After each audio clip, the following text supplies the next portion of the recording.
Le Togo est un pays étrange de par ses dirigeants.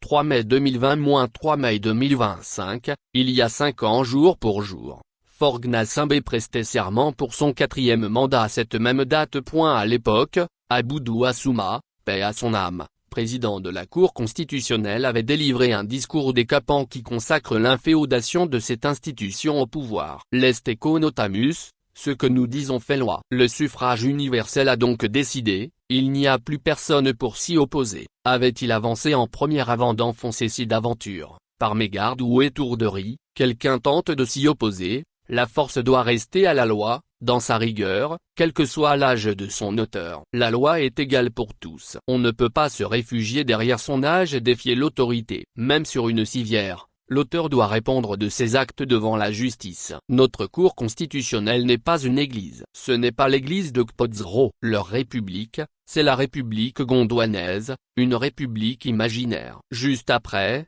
il s'est lancé dans une longue envolée dithyrambique sous le couvert de bilan des 3 mandats de gâchis de Faure. Entre-temps, Aboudou Assouma s'en est allé et remplacé par professeur Djobo Babakan Coulibaly. Mais rien n'a changé. À la prestation de serment de Faure Gnassingbé samedi, 3 mai 2025, le professeur de droit public des universités du Togo s'est transformé en véritable militant zélé. Il a aussi dressé un bilan d'un Togo imaginaire. Pourtant, le rôle et les missions de la Cour constitutionnelle sont bien clairs. La Cour constitutionnelle est chargée d'assurer le respect de la Constitution. Elle est juge de la constitutionnalité des lois ainsi que des règlements intérieurs de l'Assemblée nationale et du Sénat, ceux de la Haute Autorité de régulation de la communication écrite, audiovisuelle et numérique, du Conseil économique, social et environnemental, du protecteur du citoyen, de la Haute Autorité pour la transparence, l'intégrité de la vie publique et la lutte contre la corruption, de la Commission nationale des droits de l'homme et du Conseil supérieur de la magistrature. Elle garantit les droits fondamentaux de la personne humaine et les libertés publiques. Les décisions de la Cour constitutionnelle sont définitives et insusceptibles de recours. Article 68 de la nouvelle Constitution.